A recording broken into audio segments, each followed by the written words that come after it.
Global happenings today. We communicate. We analyze global news. Stay tuned. Hello, beautiful people. Welcome back to our channel. Ever since the PDP, the governors have defected to APC, there have been a lot of reactions, of course, going on. But it looks like INEC also have something up their sleeves to ensure that 2027 election becomes free, credible, and fair. But how fair or how free is now left for Nigerians to decide as they give out the new scheme, hoping for legal backing to ensure that this is done. But let's find out the criticism that is coming from one of the strong stakeholders of Labour Party as they begin to expose the level of spinelessness coming from the opposition members. Let's quickly dive into the news. But before we do that, kindly subscribe to our channel. Now, according to the news, Nollywood actor and politician Kenneth Okonkwo has stated that in less than a year, members of the opposition parties defecting to the ruling All Progressive Congress APC will regret their actions. Report has it that Kenneth Okonkwo's comment followed the defection of Delta State Governor Sheriff, his deputy Monday Onyema, and former Governor Ifeanyi Okowa to the All Progressive Congress APC, along with commissioners and key PDP stakeholders in the state, as of just a few hours ago.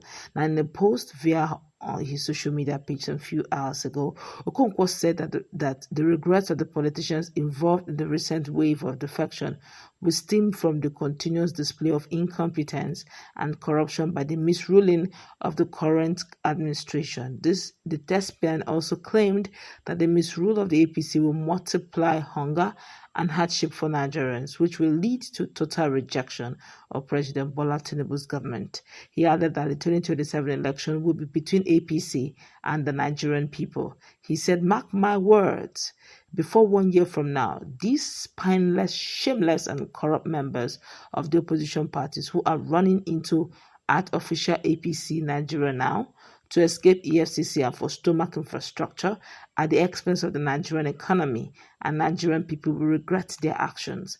And this will stem from the continuous display of incompetence and corruption by the misruling of official APC Nigeria, which will multiply hunger and hardship for the Nigerian masses, leading to a total rejection of the misruling of official APC Nigeria and the unfortunate misguided defectors to official APC Nigeria. 2027 will be between the misruling of official APC Nigeria and the Nigerian people." But then again, INEC have decided to give Nigerians some fair landing. Let's find out what it is, and also you will determine if this is really fair indeed, or if this is another one loading that will not sit well and will not all go well with the Nigerian people.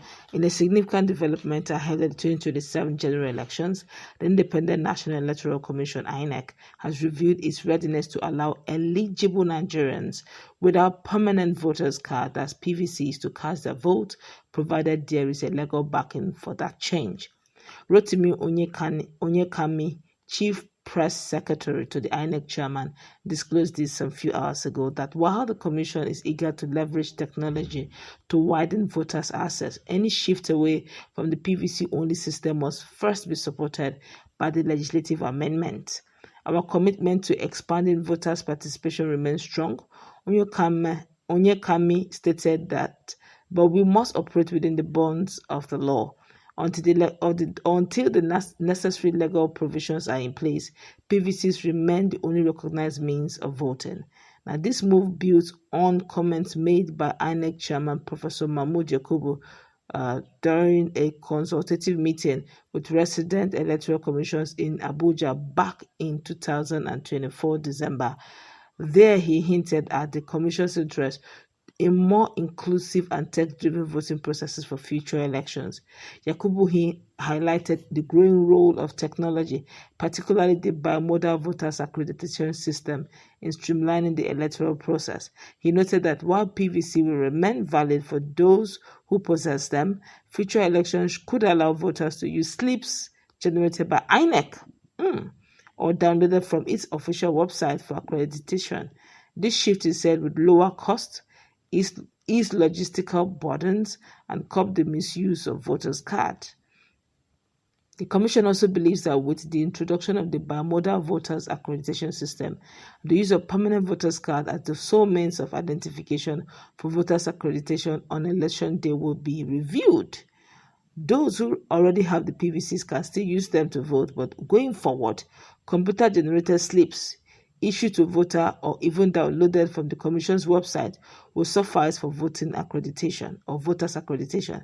This will not only save costs, it will also eliminate the issue around the collation of PVC and the diabolical practice of buying up cards from voters in order to disenfranchise them, Yakubu explained then.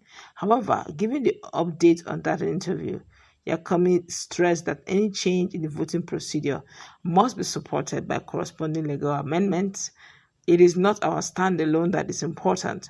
Equally critical is what the subsisting law says.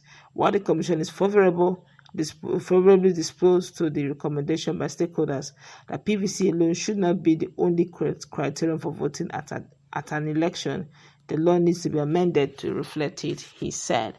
My colleague is in the house.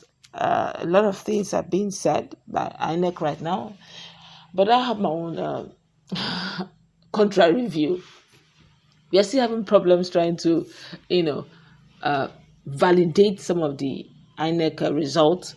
So a lot of Nigerians believe that Peter Obi was disenfranchised. They believe that the result that INEC gave out as at then, during 2023 elections, was not true and fair. Most Nigerians, if you ask them in their closet, they will tell you that they voted for Peter Obi and they were shocked that Bola Ahmed Tinubu took the day.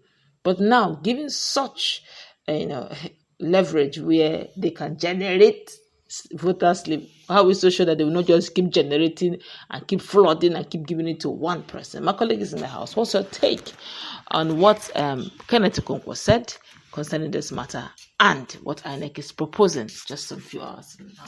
Well, Kenneth Okonkwo, for me, is saying absolutely the truth.